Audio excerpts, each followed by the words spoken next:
We just came up with the idea that we're gonna, tape each other to a degree, and sort of, like he'll do his, as much as he wants, his autobiography in the way he wants to do it, whatever he wants to say, and so will I. More like maybe a memoir or whatever it would be, but on tape. It's easier than sitting around and typing. I think it is anyway. And it can be transcribed, so then you have the video proof of what we say and so forth. Not that any proof is, well, we can talk about proof of situations later. I'll get into talking a lot about proof issues in ninth grade. We're going to talk about what proof means in this world. The best, well, I could just start with that story actually. Let me start with that, then we'll work backwards or whatever, and I'll start from the beginning. I mentioned it. I went to a prep school in New England, Concord, Massachusetts. It's called Middelsex. And I had this biology teacher. This is ninth grade. I was there for 9th and 10th. At the last minute, I'll back up a little bit, I told my dad I wanted to go away to prep school. It was like 2 weeks to go until school started. And I had got the idea because my older brother had gone to Loomis for a year. I don't know where he came up with that idea, but he did. And he went to Loomis and he liked it.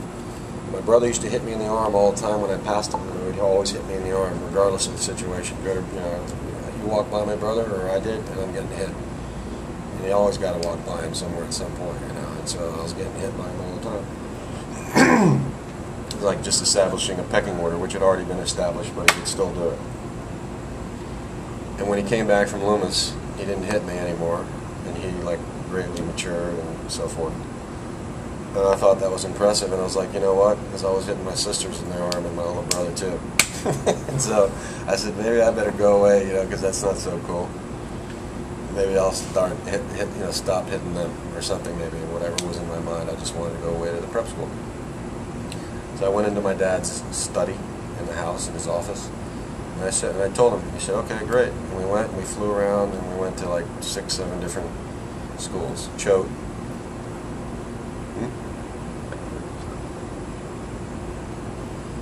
And you can say anything out loud that you want to. It says the battery's low here, so that's good, I'll make it quick. It's a pretty quick story. So skipping that, I ended up going to Middelsex. And I had this biology teacher, and he said, anybody can go out into the forest and find an angiosperm, which is a small, needle point size part of a fern in a certain stage of the development of a fern. And it only lasts for like a week in the stage of the development of a fern. Whoever can find one, and nobody ever has, in however many years I've been teaching. We had a huge forest with plenty of ferns, thousands of acres, but no one's found one. He didn't say that. We knew how many acres, how big the forest was. I'm just saying it. Whoever can find it will get 5 points on their extra credit on their exam, their final or whatever. So I said, so I remembered he said that, and I went out and I was looking for it for a long time, and I found one. And I had it.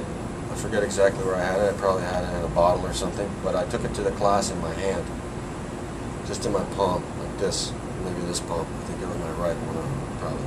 And I said, hey, not hey, I said, Mr. Arnold, this is a military guy, ex-military, big-time ex-military dude. I said, Mr. Arnold, here, come look what I got. I got it, right? And he comes up to my hand, and he goes like this, and he looks at it, and then he goes, and he says, what? I said, are you kidding me? I got an angiosperm here. I was looking on the ground. Trust me, I wasn't going to find it on the ground. It's so tiny in the ground, and it's like finding a speck of sand would probably be easier, like somewhere on this floor. It kind of blends in. I tried maybe for a minute or two finding it, and I realized the point was already made. In other words, it was gone, and he had blown it out of my hand. I didn't get the 5 points. Nobody saw it, I don't think. Maybe I had shown it to my roommate, maybe except for, he saw it before he blew it. Anyway, what was the point? He didn't sit me down, and they don't do these sort of vindictive things at school. Everything has a lesson at this school.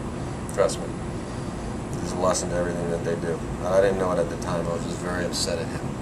So much so that I didn't even want him to become my advisor. The next year he became my advisor, and I used to go to his house, and he had these little military figures that were out of iron, not cheap ones, very expensive, all painted up. He had them all.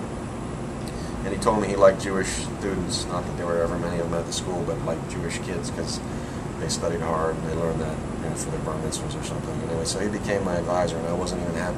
I almost couldn't stand the guy after he did that to me. He was my football coach, and everything was fine on the football field and in the classroom, but I just had this underlying hatred for the guy for what he had done. But years later, I understood the principle, and it's all about proof. If I had a video of it, if I had it documented or whatever, there's a lot of ways to prove things. It's basically, he was teaching me, and I didn't learn the lesson because I've gone through life with a lot of amazing things that other people wouldn't believe, and it's not like something amazing happens and you say, I want to capture it so I can prove it. These things happen, and they're just natural, and you're not there trying to video these things or prove them. But in some cases, you really should have proof, or you need proof, depending on the situation. Or you're even telling the story and someone doesn't believe you, and you enter into this situation where it becomes, that someone doesn't believe something that is totally true. And it's nice to have proof. And that's a good thing about modern technology and these little cameras. It offers a lot of proof. People should take advantage of that, in certain situations. Pull out their camera, record an event, whether it's whatever it might be. If you want it to be believed, and you want your proof that's 100% solid, I believe a video in this day and age, regardless of technology to manipulate a video, you can tell if a video has been manipulated. I would say it's pretty close to 100% proof. Otherwise, you got nothing. And knowing that's one thing. Doing it at the right time, gathering your proof, and document, keeping it, storing it, having it available and accessible. It's an art form I haven't perfected. I learned it in 9th grade. But that's enough of that one.